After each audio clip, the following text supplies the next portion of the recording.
जय हिंद, जय भारत। मैं रेबल श्रद्धानंद। निर्मला जी, आज का जो विषय है वो आपके ऊपर है। आप हमारी वित्त मंत्री हैं, फाइनेंस मिनिस्टर हैं, और मैं आपका टीवी के एक प्राइवेट चैनल में दिए गए इंटरव्यू के ऊपर देख रहा था और उसके ऊपर अपनी कुछ प्रतिक्रिया रखना चाहता हूं। मुझे बहुत दुख हुआ आपके कमेंट सुन के मैम। मुझे नहीं पता आप ये आंकड़े कहाँ से लाती हैं।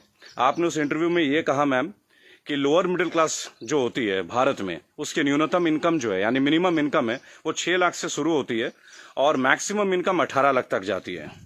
मैम, मुझे बहुत दुख हो रहा है कि पता नहीं आपने इकोनॉमिक्स की पढ़ाई कैसे करी होगी। आप जानते हैं मैम लोअर मिडिल क्लास का मतलब क्या होता है, या लोअर का मतलब क्या है, इसका अर्थ आपको पता है मैम? लोअर, एक सिक्योरिटी गार्ड मैम 8 से 10 हजार रुपए कमाता है मैम, पूरे साल में 1,20,000 रुपए। उसे आप कौन से क्लास में रखना चाहेंगे मैम? एक नया क्लास क्रिएट कर देंगे क्या? 6 लाख रुपए मैम, जानते हैं 6 लाख रुपए क्या होता है मैम? 6 लाख में अगर लोअर मिडिल क्लास फैमिली को मिलने लगे ना मैम, वो उसमें से 4 लाख रुपए साल के सेव कर लेंगे।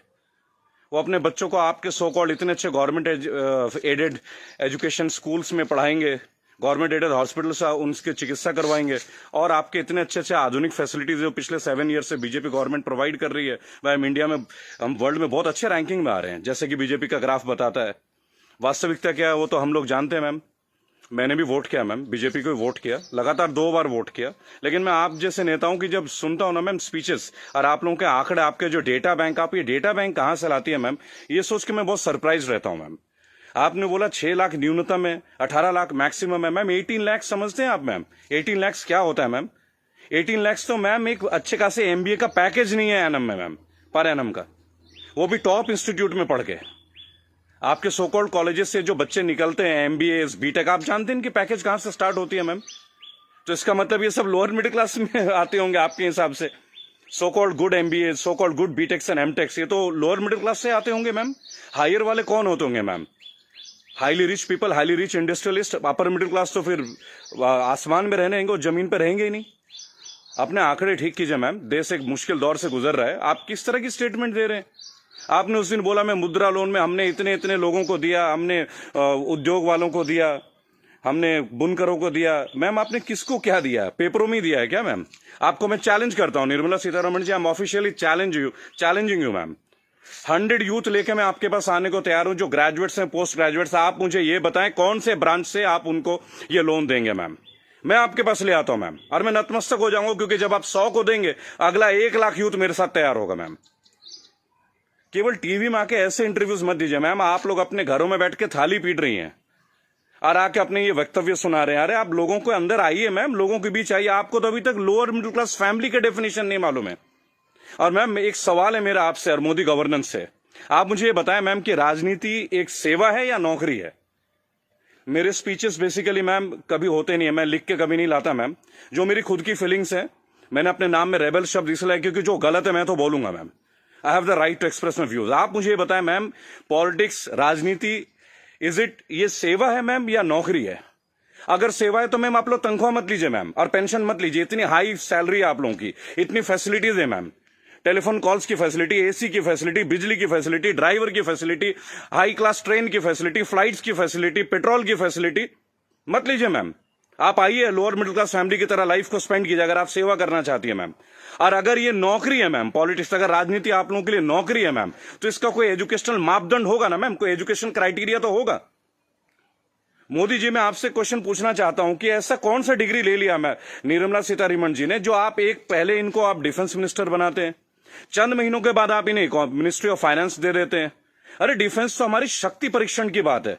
It is about our valour, it is about our strength, it is how much mentally fit we are, how much physically tough we are. How can you give a position, both the position to same person? Are they eligible for the same post ma'am?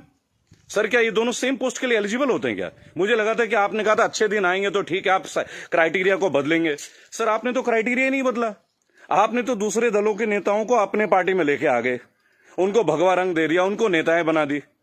मैं दिल्ली में जनवरी month में interview देख रहा था अनुराग ठाकुर का, फरवरी में, देश के गद्दारों को गोली मारो। बड़ी अजीब बात है, हाईली एजुकेटेड है, क्रिकेटर हैं वो, शायद बीसीसीआई के हैं, और तो और अमित शाह के पुत्र जो वो सेक्रेटरी बन जाते हैं।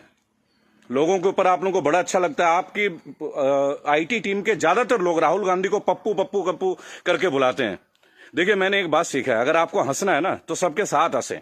If you want to laugh, laugh with others, don't try to laugh at others. It doesn't show your good politics, it shows the political वेनेडेटा।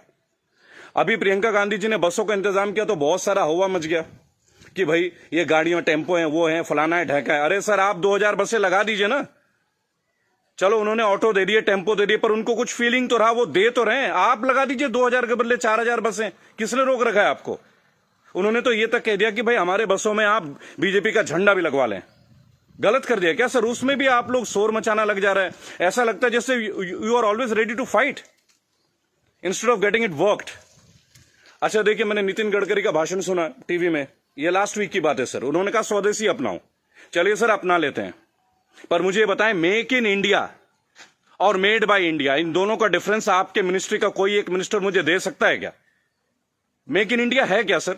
आप जमीन देते हैं सैमसंग को, जमीन देते हैं ओप्पो को, वीवो को, चाइनीज कंपनी को, साउथ कोरियन कंपनीज को, वो आके अपना प्लांट लगाते हैं, इंडियंस को हायर करते हैं, और उसके बाद प्रॉफिट जो है वो उनके अकाउंट में जाता है, सैलरीज आता है इंडियंस के अकाउंट में। तो मुझे ये बता दें कौन सा मेक इन इंडिया सर? आप मेड इन इंडिया कीजिए ना, आप अपने इंडस्ट्रीज लगाइए, आपको पैसा रेवेन्यू अपने पास रोकिए। अगर इतना दम होता ना सर हमारे मैकेनिज्म में, आपको चैलेंज कर रहा हूं, आप मैकडोनल्ड्स की तरह एक आउटलेट बना लेते सर।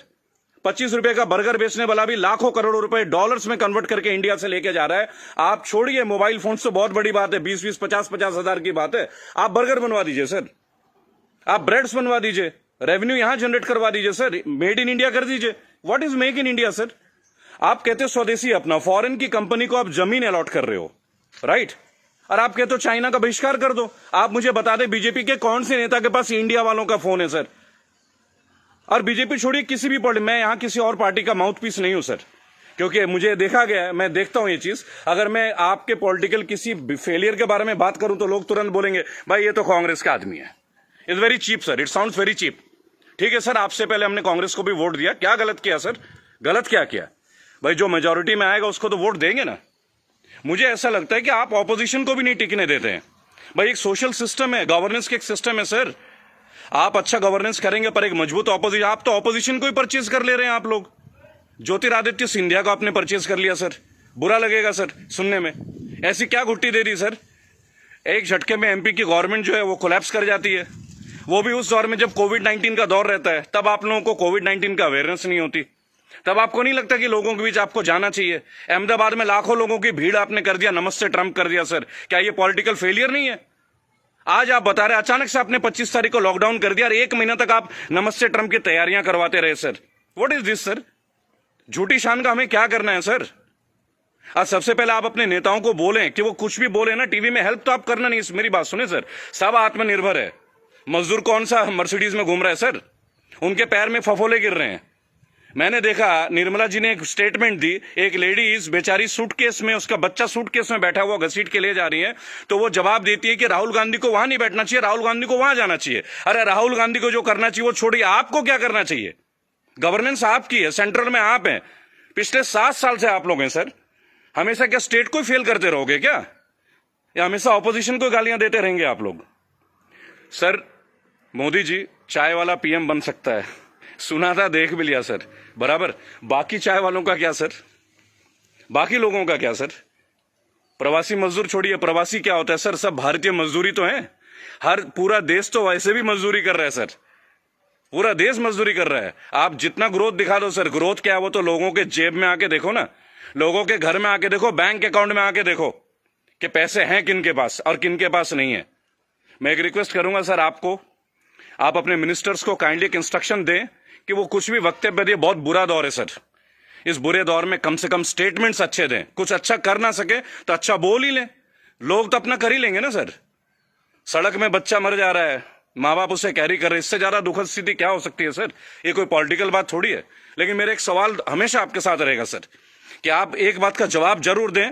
और जो भी लोग इस वीडियो को देख रहे हैं, अगर आपका संपर्क किसी भी पार्टी से है, कांग्रेस से है, समाजवादी पार्टी से है, तृणमूल कांग्रेस के लोगों से, कृपया मेरा वीडियो उन तक पहुंचाएं और उनको बोलें कि ऑपोजिशन इसलिए कमजोर है, केवल एक कारण है, क्योंकि इन पॉलिटिकल ग्रुप्स के जितने भी लोग होते हैं ना सर, जो सो कॉल्ड प्रदेश प्रवक्ता होते हैं, शायद वो बेहद कमजोर हैं।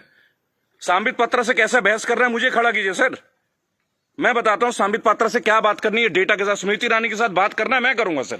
मैं उनसे पूछूंगा उनका क्या एजुकेशन क्वालिफिकेशन था जो उन्हें शिक्षा मंत्री बना दिया गया था।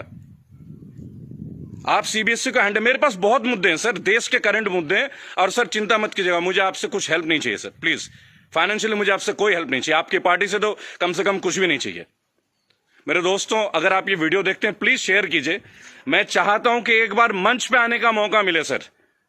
और अर्नब गोस्वामी जी, आप जो जिनको बुलाते हैं दूसरे ग्रुप के लोगों को, बोलते it is my show, it is my show, god damn it, if it is your show why are you calling other people man?